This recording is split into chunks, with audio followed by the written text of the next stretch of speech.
Selon l'enquête annuelle de la franchise, plus de 90% des franchisés se disent pleinement satisfaits de leur réseau. Comment ne pas faire partie des 10% restants? Ça commence par bien choisir son réseau. Comment bien choisir sa franchise? On en parle tout de suite avec Johan Marfa Anglada, franchisé Viva Service, Régis Albert, directeur du développement des franchises Mariette et Augustin, et enfin Charles Métaux, avocat spécialisé en franchise. Quand je cherchais mon réseau, je cherchais déjà dans un domaine bien particulier qui était celui du service à la personne. Donc, comme tu l'as dit, moi, l'an dernier, j'étais nouveau créateur d'entreprise. Je me baladais dans les allées pour trouver le bon franchiseur. Et dans les critères, dans mes premiers critères, c'était évidemment le domaine, le service à la personne, mais aussi la taille du réseau, la solidité du réseau, comment il était structuré, comment il avait été fondé, quelle était son histoire. Ça faisait partie des premiers critères de recherche, qui étaient ses valeurs, mais aussi et surtout, dans les premières questions, on y reviendra, que je posais, c'était aussi quel est l'accompagnement, quelle est la formation, et quels sont les moyens aussi nécessaires pour intégrer ce réseau-là. Ça a été les premiers critères pour choisir le D- franchiseur l'an dernier. D'accord, et qu'est-ce qui t'a convaincu que Viva Service était le bon choix pour toi? Est-ce que tu peux nous raconter le moment où ça a fait tilt, où tu t'es dit, c'est bon, je vais chez Viva Service? Alors, c'est exactement ça. Et il y a eu un moment où ça a fait le tilt. C'est vraiment ça parce que euh, au départ, j'étais plutôt engagé pour aller vers des enseignes de notoriété forte nationale, ce qui spontanément, quand on veut se lancer en création d'entreprise et quand on veut être soutenu, en tous les cas, ou accompagné, on se dit qu'on va aller vers un très gros réseau parce que ça fait un peu briller les yeux d'avoir un très gros réseau national. Et puis finalement, on se rend compte quand on creuse, et ça fait partie des petites erreurs à éviter, justement, c'est de se dire, il y a peut-être des choses, des moyens qui sont différents dans des plus petits réseaux. Et ce qui a fait le titre avec Viva Service, c'est les rencontres que j'ai faites sur le salon et après, dans les premiers temps d'accompagnement. C'est les moyens qui sont mis en place par Viva Service en termes d'accompagnement pour les créateurs D'accord. d'entreprise, et puis tout ce qu'on peut avoir comme fréquence, comme régularité D'accord, vraiment dans les les échanges. échanges, Ouais, la c'est vraiment relation. ça. Et puis surtout avec le réseau Viva Service, avec son responsable de développement, Olivier Deladora, on s'est rencontrés sur le salon, on a dit on prend un café pendant 5 minutes et on a discuté pendant 1h30, ça a été Régis, super. vous recevez donc énormément de candidatures chaque Oui, année. Quels sont, selon vous, les pires critères sur lesquels les candidats peuvent se baser pour choisir un réseau? pour moi, le premier, c'est le feeling. Ça, c'est un des pires critères. Pourquoi? Parce qu'on va tous avoir, un candidat va tous avoir une jolie relation avec le franchiseur, mais quelque part, il faut surtout creuser la solidité du réseau euh, et la solidité du modèle économique. Donc ça, pour le coup, aller au-delà, effectivement, de cette relation commerciale, parce encore une fois, on est dans une relation commerciale. Nous, franchiseurs, on est là pour séduire, rassurer, convaincre. Hein, donc, c'est ces trois principes. Donc, il faut vraiment que le candidat aille au-delà de ça. Deuxième, c'est pas d'aller sur les coûts d'entrée, les droits d'entrée au plus bas. Encore une fois, il faut regarder quels sont les services derrière, quelles sont les approches du franchiseur. Il faut vraiment aller au-delà de ça. Ensuite, l'effet de mode. Il y en a qui ont des notoriétés extrêmement fortes parce qu'ils ont mis en place un joli plan de com, ils ont de la presse et tout ça. Très bien. Mais il faut aller au-delà également. Il faut voir la pérennité du concept. Ça, c'est intéressant. On peut être sur la télévision, on peut être sur les médias, mais il faut analyser la pérennité du concept. Hein. Également, il faut pas. Un des pires critères, c'est de se baser sur les promesses de rentabilité irréalistes. On va dire, voilà, venez chez nous, on fait 3 millions d'euros de chiffre d'affaires au bout de 2 ans. OK. Il faut aller voir un peu plus loin, il faut faire appel à son expert comptable, analyser effectivement un certain nombre de points, récupérer des bilans comptes de résultats de franchisés pour pouvoir analyser ça. Et il faut faire aussi attention par rapport à ça au réseau qui accepte tout candidat. Ça, c'est pire parce on peut être accepté, on reçoit sa lettre. Voilà, on est accepté comme candidat à la franchise. Oui, mais il faut attention. C'est-à-dire que quelles ont été les promesses, est-ce que les exigences ont été là du côté du franchiseur. Donc voilà. Donc là, c'est vraiment un certain nombre de points de critères. J'en ai d'autres, D'accord. mais bon, voilà. Donc, pas mal de choses à étudier. Charles, une question rapide par rapport à ce qu'on vient d'entendre. À quel moment les candidats devraient consulter un avocat pour vérifier si leur choix est juridiquement fiable? Le candidat franchisé, donc par définition celui qui n'est pas encore un franchisé, peut évidemment solliciter un avocat pour l'accompagner justement dans cette démarche de recherche, d'examen, parce qu'effectivement il y a une enquête approfondie à faire pour tous les candidats. Je crois que c'est quelque chose d'essentiel à faire. L'idéal, c'est de le faire au moment où on peut recevoir le projet de contrat de franchise, parce D'accord. que bien entendu, l'avocat peut surtout aider les candidats sur l'aspect réglementation du DIP et le contrat. Donc, ça peut être au moment de la remise du DIP, mais l'idéal, c'est quand même que dans le process, il puisse avoir communication de ces éléments un peu avant. Je dirais que l'avocat peut aussi accompagner les candidats dès les premiers éléments de discussion un peu substantiels. Il ne s'agit pas simplement d'avoir un premier contact, pas besoin d'un avocat à ce stade-là, mais quand les échanges commencent à devenir un peu plus soutenus, c'est pas inintéressant pour un candidat, je pense, d'avoir recours au service d'un avocat. D'accord. Je précise également que tous les franchisés n'ont pas le même profil. Le franchisé qui est vraiment primo-accédant à la franchise, lui, est dans une démarche de découverte de l'entrepreneuriat. Il est peut-être un peu plus petit en taille et en puissance économique. Il y a des franchisés qui sont beaucoup plus structurés, qui ont des profils d'investisseurs, qui sont déjà beaucoup plus rompus aux négociations. Et moi, j'en accompagne quelques-uns comme ça. Eux, pour le coup, c'est un passage indispensable que d'aller voir l'avocat. D'accord.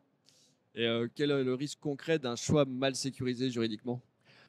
Pour moi, le risque majeur, c'est que, vous signez de manière intempestive parce que on fait vite, parce que finalement, le juridique, c'est trop technique, machin. On signe et puis on se comprend, vous comprenez? On est des commerçants, très bien. Mais le problème, c'est que derrière, beaucoup de franchisés n'ont pas bien compris l'engagement qui était le leur dans un contrat de franchise. Et la franchise, c'est un partenariat qui est quand même assez spécial. Moi, 9 cas sur 10, les franchisés qui viennent me voir sont des gens dont en fait je comprends qu'ils n'ont pas compris ce qu'était la franchise. Ils n'ont pas compris les enjeux de ce qu'on appelle l'intuitu personné, donc vraiment la qualité très personnelle de la relation qu'on fait. Ils sont engagés pour des durées longues, hein. Donc on a des franchisés qui se retrouvent dans une situation où ils pensaient pouvoir faire un certain nombre de choses liées à leur indépendance, parce qu'ils restent des indés. Céder un fonds de commerce, c'est sur du droit au bail, faire rentrer de nouveaux actionnaires ou de nouveaux investisseurs. Et le problème, c'est que ça, dans un contrat de franchise, on ne peut pas le faire sans demander la permission du franchiseur. Et ça, pour beaucoup, ils ne le savent pas. Pourquoi? Parce qu'ils n'ont pas lu leur contrat. D'accord. Régis, si vous deviez donner 3 critères pour identifier un réseau sérieux et structuré, quels seraient ces critères? 3 critères. Mon premier critère serait la rentabilité, la performance du réseau. Ça, c'est important. Un bon réseau doit démontrer la viabilité économique de ses points de vente. Il y a le retour sur investissement également. Savoir est-ce qu'on est sur 5, 6 ans, 7 ans. Donc ça, c'est important pour moi. Le taux de réussite et de pérennité du franchisé, ça rentre dans la rentabilité. L'accompagnement, la transparence du franchiseur, ça c'est extrêmement important pour moi également. La formation initiale, l'assistance à l'ouverture, la disponibilité et la réactivité des équipes, ça c'est important. Et puis le troisième, la solidité du concept. Et est-ce que je suis en capacité de m'adapter effectivement, en tout cas m'adapter au marché avec, Aux évolutions de marché. par rapport à ça. Donc est-ce que le concept est éprouvé, évolutif? Est-ce qu'il y a de l'innovation?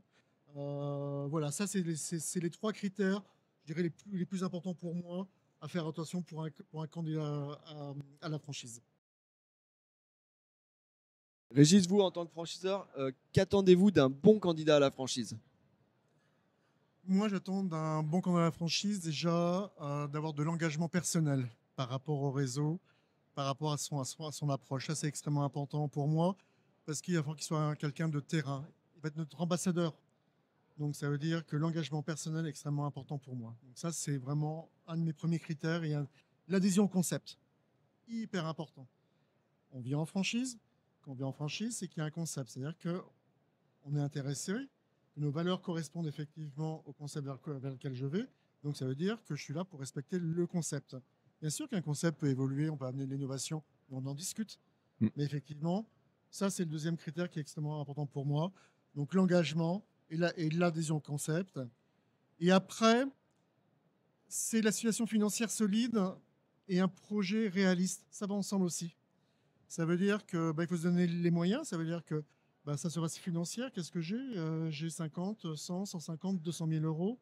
Par rapport à ça, je ne vais pas aller voir une banque avec 0% d'apport, quoi, en fait. D'accord. Donc, il faut être réaliste par rapport également à ça. Et donc, nous, on doit faire attention. Donc, on doit regarder, on doit mesurer cette surface financière-là et proposer un projet qui correspond également à ça. Donc, voilà. Donc, ça, pour moi, c'est trois critères qui sont extrêmement importants pour moi par rapport par rapport à votre question. Quel état d'esprit vous recherchez absolument chez un candidat franchisé? Leadership avant tout. Je reprends encore la notion d'engagement. Pour moi, ça va ensemble. Le succès dépend vraiment du franchisé. Oui, on amène le concept. Oui, on va accompagner. Oui, on va être près du candidat et du franchisé. Mais c'est lui avant tout, quoi, en fait. Hein. Donc, c'est la présence sur le terrain, c'est la manière dont il va manager ses équipes, c'est la manière dont il va se comporter, la manière dont il va représenter la marque. Je reprends encore l'esprit du modèle. Hein. Le respect du modèle, c'est extrêmement important pour moi, quoi, en fait. Hein. Et le côté commerçant, je n'ai pas dit commercial, le côté commerçant, sans relation client, ça c'est important pour moi parce qu'il faut que le client bénéficie d'une belle expérience quand il vient, soit sur un métier soit sur une proposition de service, soit comme chez nous dans une boulangerie. Spécifiquement dans votre métier. Dans hein, le il me métier, semble. c'est commerçant, Mhm. sans client, quoi, en fait. Donc je pense que ces trois états d'esprit-là, pour moi, sont prédominants. Et je rejoins ce qu'a dit Régis et Charles sur l'aspect entrepreneuriat. On est entrepreneur. Donc, on a déjà cette nature d'engagement. Moi, ça a été, je suis primo-entrepreneur. Donc, ça a été aussi un choix d'aller vers ça. Je rejoins et j'aime cette notion de commerçant et non pas de commercial. Et donc, faut se positionner aussi sur les questions qu'on peut poser à un franchiseur sur toutes les questions de l'état de son marché. Oui. Ça, c'est important quand quand on a défini déjà soi-même le domaine dans lequel on souhaite s'engager. C'est de voir aussi, on a déjà fait des préétudes de ce marché-là, et de voir comment le franchiseur peut nous répondre sur son état de marché, sa vision, sa perspective, quelle est pour le marché et pour son réseau, comment il voit son développement réseau, dans quelle perspective, à quelle fréquence, à quelle vitesse aussi. Ça, c'est important de bien l'appréhender. Et puis moi, dans les questions assez spécifiques, évidemment des questions très techniques. On a dit l'engagement financier, le type de contrat qu'on peut avoir, l'accès aux documents, rapide ou pas. Charles, tu en parlais, le DIP, demander rapidement le DIP et savoir si le franchiseur est en mesure de nous fournir le DIP très rapidement. Ça, c'est un des critères importants parce que c'est pour nous en tant qu'entrepreneurs la possibilité de le lire, de le comprendre. Et oui, il y a 20 jours, mais en fait, c'est 20 jours minimum. Donc, plus tôt on a le DIP, et je pense que un franchisé, un entrepreneur demain doit demander très tôt le DIP pour justement le comprendre et puis le partager avec des conseils juridiques. Ça, c'est important aussi. Si on en a besoin, il y a des zones qu'on ne comprend pas, il faut partager avec son franchiseur, partager avec éventuellement ce conseil juridique. Et moi, dans les petites questions un peu spécifiques que j'ai posées, ça c'était aussi dans mon choix d'entrepreneur, c'était de comprendre ce qui faisait la réussite d'un bon franchisé Viva Service. Et puis surtout, quel était le défi quel était le plus gros défi pour un franchisé dans le service à la personne, chez Viva Service notamment? Quel était le défi pour un franchisé à court terme et à moyen terme? D'accord. Voilà. Et donc ces réponses-là, moi, je les ai eues. Et je pense que à partir du moment où le franchiseur arrive à répondre avec transparence, je pense qu'on en a parlé, c'est la transparence aussi qui est importante. À partir du moment où un franchiseur est capable de répondre de façon claire et transparente, ça fait partie des critères de choix. Et pour moi, ça aussi fait partie des critères d'exclusion de certains franchiseurs en disant je sens pas la transparence nécessaire. Tu parlais, Régis, de feeling. Moi, j'ai aussi je trouve que c'est en tant que franchisé un élément important de communication, de feeling. Quand on sent qu'il n'y a pas la transparence dès le départ, quand on sent qu'on va être sur C'est-à-dire, vous de posez l'approximation, des questions au franchiseur, il élude la question, ou il exactement. embellit. Ou alors le franchiseur qui, pour répondre aux questions, vous presse à signer. Mm. Ça, je pense Ah oui. que c'est Ça, aussi c'est une rédhibitoire. erreur à Ah pas oui, faire, oui, c'est de se oui. presser à signer. Oui. Et moi, c'est vrai que quand Oui. j'ai eu ces réponses à mes questions, déjà, ça m'a permis de faire un choix de franchiseur D'accord. plus marqué. Charles, est-ce qu'un contrat de franchise est négociable? Est-ce qu'on peut négocier certains points d'un contrat de franchise? C'est sûr que dans la franchise, il y a une part d'adhésion, évidemment. Que c'est un contrat d'adhésion. Ce n'est pas nécessairement un contrat d'adhésion, mais il y a une part d'adhésion dedans parce que forcément, le franchiseur donne à réitérer une réussite. Donc, évidemment, le franchisé est dans une situation déséquilibrée par rapport au franchiseur dans la position de base. Néanmoins, ça reste un contrat commercial. Moi, je travaille dans beaucoup de franchises internationales, par exemple, et on travaille avec des partenaires franchisés qui sont des grosses entreprises, généralement, multisites, et qui négocient mais intégralement les contrats, y compris en droit français, hein, je précise. Donc, c'est vraiment, je dirais que ce qu'il faut avoir en tête, c'est que on peut challenger en posant des questions. Mm. On n'a peut-être pas forcément les moyens, quand on est franchisé, de négocier. On va vous présenter un certain nombre de conditions particulières sur lesquelles, effectivement, là, c'est clé pour vous, notamment des clauses, des aspects financiers, sur le droit d'entrée, sur les redevances, etc. Mais après, sur le juridique à proprement parler, je pense qu'il faut examiner les contrats et pas hésiter à remonter des points d'attention. Moi, généralement, c'est ce que je fais avec les franchisés, c'est de leur dire, voilà, on peut rester courtois, professionnel, ça montre votre intérêt aussi pour le projet, ça donne un signal aux franchiseurs que vous êtes attentif, que vous avez mené votre enquête. Et donc, à ce moment-là, on remonte des points. Parce que, il faut bien le dire, le contrat du franchiseur, il peut être imparfait, voire pas bon du tout. Donc, il peut y avoir dedans des clauses qui juste sont pas conformes. Ça arrive, hein. Clause de non-concurrence mal faite, clause relative justement aux agréments. On a eu 2 grosses jurisprudences de la Cour de cassation l'année dernière qui ont considérablement changé le périmètre de ces clauses. Donc, des franchiseurs qui ne se sont pas mis à jour parce qu'ils n'ont pas un bon monitoring juridique de ce qu'ils font peuvent avoir laissé filer des choses comme ça. Vous, si vous signez demain, alors voilà, vous prenez la responsabilité aussi que demain on vous oppose des clauses qui ne sont pas valables. C'est un problème pour le franchiseur, déjà, parce qu'il va se retrouver avec un franchisé qui va utiliser ça comme levier de négo. Et vous, franchisé, potentiellement, vous acceptez de vous faire appliquer quelque chose qui est pas légal. Donc, il faut quand même avoir cette approche de discussion du contrat, même si, effectivement, on n'est pas dans un marché de gré à gré où vous pouvez faire ce que vous voulez et aller commencer à demander des choses. On retrouve dans vos 3 interventions la même idée de relationnel, de transparence, de discussion. Et je pense que c'est ce qui ressort, c'est ce qui est le plus important. C'est vraiment avoir ces échanges-là avec le franchiseur. Donc, il ne me reste plus qu'une chose. Votre dernier conseil pour ceux qui hésitent encore à faire leur choix. Si vous deviez donner un seul conseil pour bien choisir son réseau de franchise, ce serait lequel? Moi, le meilleur conseil, c'est pas de précipitation. Rien ne sert de se précipiter. On est dans une démarche de choisir son réseau de franchise, d'être choisi par un franchiseur aussi.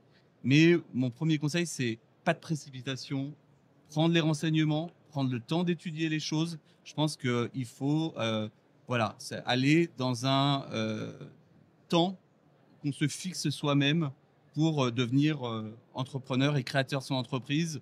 Je suis d'accord avec ça. Moi, le conseil imparable pour moi, en tant que franchiseur, et c'est vraiment le conseil pour le franchisé ou le futur franchisé, c'est de regarder la rentabilité réelle des franchisés existants. Parce que s'ils ne gagnent pas d'argent, n'y allez pas. C'est pas la peine. Je suis d'accord avec toi, Régis. Je pense que ça fait partie de toute la pré-étude de marché et toute la discussion. Mais en effet, il faut discuter. Et c'est vrai que moi, j'ai eu la chance de rencontrer des franchisés En activité. très vite en activité pour échanger avec eux. Et c'est un point également très important de comprendre la rentabilité, en effet. C'était un conseil. Il y en a tellement. Il y en a tellement. Ouais. Charles, un conseil? Effectivement, pas de précipitation d'un point de vue juridique. Pour moi, c'est absolument essentiel parce qu'une fois que vous êtes engagé dans le contrat, ce n'est plus une option, ce n'est plus facultatif, ça devient obligatoire. Et donc, c'est dommage si derrière, il y a des frustrations, si derrière, il y a des incompréhensions, parce que c'est beaucoup plus dur après de pivoter. Menez l'enquête, c'est important. Outre le fait déjà de se bien réfléchir à si on est un entrepreneur ou pas, parce qu'il ne faut pas perdre de vue ça aussi, c'est-à-dire qu'avant de choisir son réseau de franchise, on a déjà fait peut-être un peu de chemin dans sa tête sur est-ce qu'on peut entreprendre et devenir solo, devenir vraiment indé. Mais là, le franchiseur est également présent pour ça, hein. C'est aussi à Oui. nous d'analyser effectivement le profil et de voir est-ce que j'ai affaire à un futur entrepreneur ou pas, quoi, en fait. On en a parlé tout à l'heure, effectivement. Beaucoup de franchiseurs, malheureusement, je crois, ne fixent pas de critères. Ils n'ont pas de critères pour leur propre recrutement. Et donc, ça, c'est aussi un problème. C'est-à-dire qu'on accueille. Tu l'as dit, on vend, on défend son concept, évidemment. Mais derrière, on bute sur la sélection. Il faut pouvoir dire non aujourd'hui à un candidat. Moi, je dis non régulièrement à un candidat parce que voilà, ça va pas le faire. C'est bon. Et je dois le faire. Je dois le faire. Si vous êtes déjà franchisé, partagez votre expérience en commentaire, ça peut aider d'autres entrepreneurs. Merci à tous les trois. Si cette vidéo vous a aidé, partagez-la à un futur franchisé qui hésite encore dans le choix de son réseau. Merci encore tous Merci. les trois. Merci, Benjamin. Salut, Benjamin.